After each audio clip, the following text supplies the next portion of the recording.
ആരവങ്ങളില്ല, മുദ്രാവാക്യങ്ങളുടെ പാദസേവകരോ അനുചര വൃന്ദമോ ഇല്ല. സാധാരണക്കാരനായ ഒരു നേതാവ് നടന്നു വരുന്നു. ആന്ധ്രയിൽ നിന്ന് പുറത്തിറങ്ങാൻ പോകുന്ന ഒരു സിനിമയുടെ കൺസെപ്റ്റ് വീഡിയോയിലെ രംഗമാണ് ഞാനിപ്പോൾ പറഞ്ഞത്. ചിത്രം കോമ്രേഡ് ഗുമ്മടി നർസയ്യയുടെ ബയോപിക് ആണ്.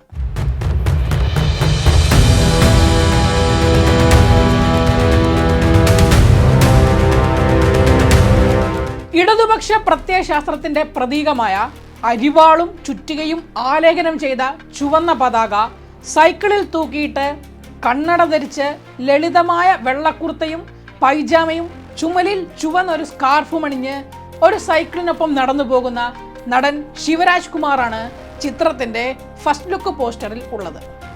ആരാണ് കോമ്രേഡ് ഗുമ്മടി നർസയ്യ?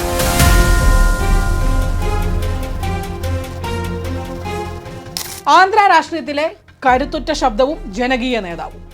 1983 മുതൽ 1994 വരെയും 1999 മുതൽ 2009 വരെയും ഒന്നിലധികം തവണ യെല്ലാണ്ടു എന്ന നിയോജക മണ്ഡലത്തെ പ്രതിനിധീകരിച്ച നിയമസഭാംഗമായിരുന്നു അദ്ദേഹം. 5 തവണയാണ് യെല്ലാണ്ടുവിനെ പ്രതിനിധീകരിച്ച് ഗുമ്മടി നർസയ്യ നിയമസഭയിലേക്ക് എത്തിയത്. പ്രജല മനീഷി. നർസയ്യയെ യെല്ലണ്ടുവിലെ ജനങ്ങൾ വിളിക്കുന്നത് ഇപ്രകാരമാണ്: ജനങ്ങളുടെ മനുഷ്യൻ എന്നാണ് ഈ വാക്കിന്റെ അർത്ഥം. രാഷ്ട്രീയ എതിരാളികൾ പോലും ആരാധിക്കുകയും ബഹുമാനിക്കുകയും ചെയ്യുന്ന വ്യക്തിത്വം. കർഷകനായ നർസയ്യ രാഷ്ട്രീയത്തിന്റെയും പോരാട്ടത്തിന്റെയും പാതയിലേക്ക് എത്തിയതിനെ പറ്റി മുൻപ് ന്യൂസ് മിനിറ്റിന് നർസയ്യയുടെ കൂടെ പ്രവർത്തിക്കുന്നവർ നൽകിയ അഭിമുഖത്തിൽ പറഞ്ഞത് ഇപ്രകാരമാണ്: 1978 വിറകു ശേഖരിക്കാൻ പോയ സമയത്ത് രാമചന്ദ്രയ്യെ എന്ന മാവോയിസ്റ്റിനെ പോലീസ് വ്യാജ ഏറ്റുമുട്ടലിലൂടെ വധിക്കുന്നത് നർസയ്യ കാണാനിടയായി.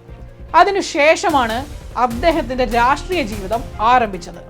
കർഷകർ നേരിടുന്ന പ്രശ്നങ്ങൾ തന്റെ സ്വന്തം പ്രശ്നങ്ങളായി കണ്ട് നർസയ്യ ഇടപെടാൻ ആരംഭിച്ചു. ഇടതുപക്ഷ പ്രത്യയശാസ്ത്രത്തെ ചേർത്ത് പിടിച്ചുകൊണ്ടായിരുന്നു നർസയ്യയുടെ രാഷ്ട്രീയ ജീവിതം. CPIMന്റെ സ്ഥാനാർത്ഥിയായിട്ടായിരുന്നു നർസയ്യ തെരഞ്ഞെടുപ്പിനെ നേരിട്ടത്. നിയമസഭാ സാമാജികനായിരുന്ന കാലത്ത് തനിക്ക് ലഭിച്ചിരുന്ന മുഴുവൻ ശമ്പളവും അദ്ദേഹം പാർട്ടിക്ക് സംഭാവനയായി നൽകുകയായിരുന്നു. സാധാരണക്കാരനൊപ്പം അവരിലൊരാളായി കൃഷിക്കാരനായിട്ടാണ് നർസയ്യ ജീവിച്ചത്. ശിവരാജ് കുമാറാണ് ചിത്രത്തിൽ ഗുമ്മടി നർസയ്യയുടെ വേഷം അവതരിപ്പിക്കുന്നത്.